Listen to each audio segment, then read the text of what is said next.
Hi, this is Jim Alimo, and today we're going to go ahead and cast for a carpal paw brace. This is what it looks like, and what we want to do is we want to make sure when we're casting for this type of brace that we use the right casting tape, and we want to use the appropriate size. For smaller dogs we use just 1-inch casting tape, for larger dogs we use 2-inch casting tape. We want to cast the dog in the right position that we would like the brace made in, the most functional position. We're going to cast from just below the elbow, and we're going to include the entire paw. If there's carpal hyperextension, we want to make sure that we have a little bit of flexion in the brace. We don't want them totally collapsed down. So let's get them casted in the right position that we would like the brace made in. To start off with, we're going to go ahead and use some Stockinette, and we'll put that on the dog. And your helper can kind of help hold up the dog's leg. And they can just grab the ends of the Stockinette and kind of hold it. And then we want to have the Stockinette a little bit long, but make sure it covers the entire paw. Next, we're going to go ahead and attach the surgical tubing. We're going to put that right cranially or towards the front, because we want to make sure that we have something to cut the cast off on. Now we're ready to go ahead and take the cast. We'll use our gloves to make sure that we don't get all sticky fiberglass on us. And then we're going to start. For Cleo, we're going to use 2-inch casting tape. You don't have a lot of working time with this, so when you open it up, it will immediately start to get hard. So we're going to put it in the water for about 10 seconds. Just regular tepid water would be just fine. We're going to leave that in 10 seconds, and then we're going to squeeze it out 3 times to get the water out of it.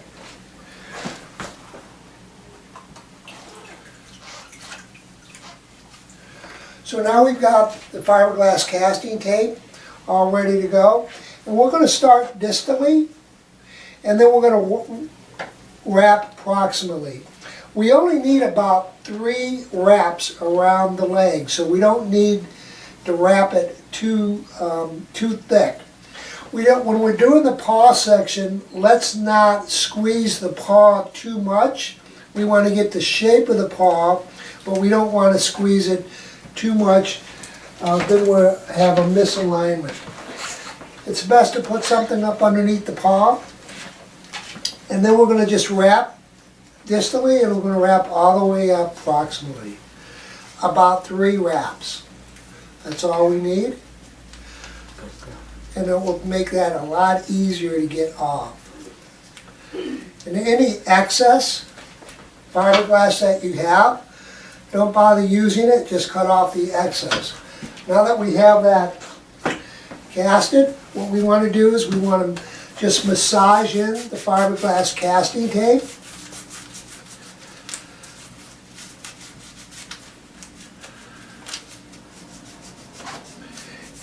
And delineate that tube. Remember, that tube's going to go towards the front. Now here's an important thing, is you want to make sure that the cast is now situated in the right position, or the corrected position that you would like that brace made in. So this dog has a little bit of valgus, and I'm going to just gently correct it into a more neutral position. Make sure that you have the right flexion and extension in the carpus. And we're just going to wait there and let it get a little bit hard.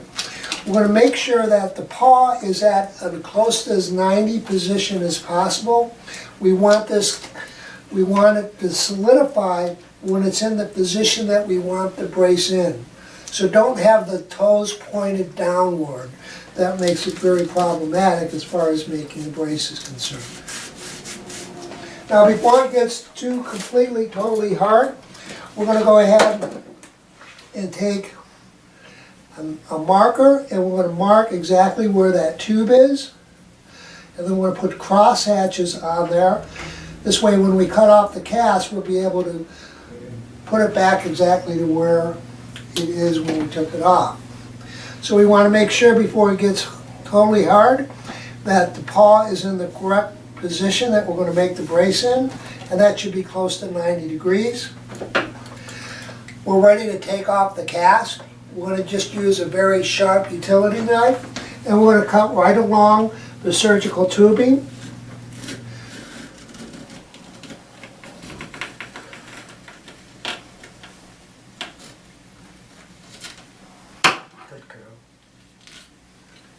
Just cut that off, and then we can pull the surgical tubing off, and then we're going to take the scissors, the bandage scissors, and cut off the stockinette. And then we can take the cast off. Now you can see the cast is at a 90 degrees, and that's good. We got the right flexion and extension in the carpal that we want, and we've corrected a little bit of that valgus that we had. So now what we want to do is we want to match up the hash marks to make sure we get it aligned exactly as it was when we took it off. From there, we're going to go ahead and take some tape, or if you have a stapler, you can staple it back together. But we're going to just run some tape around the cast to close it up before it gets totally hard. Just be careful with it, it's still a little bit soft, and within a few minutes it will get hard.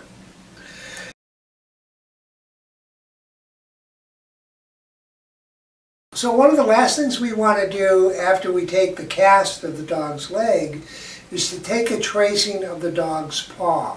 We're also going to take measurements. Now let me go over that quickly. So when we take the tracing, we want to just put the measurement sheet or a piece of paper up underneath the dog's paw.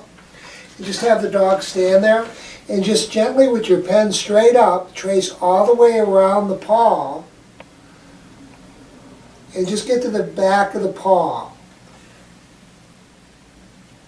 And then what I'd like you to do is put an arrow of the direction of the paw and what side paw that is. So here's a tracing of Cleo's paw, okay? And you send that in and that helps us make the brace. The next thing we want to do is take measurements. The important measurements are the length of the paw, a circumference just at the paw, a circumference at the carpal, and a circumference just below the elbow. So we'll do that quickly. We use millimeters. So we put at the end of the paw, we measure to the front of the paw, and that's 85. And we'll put that at the bottom measurement, and then we're going to take a measurement below the carpus. And then we're going to take a measurement at the carpus. And then we're going to take a measurement just below the elbow with the top of the cast that we took. Those are the measurements that we need as far as circumference and lengths are concerned. The last measurements we need are from the groin to the elbow and from the elbow down to the carpus. Those are the only measurements that we need.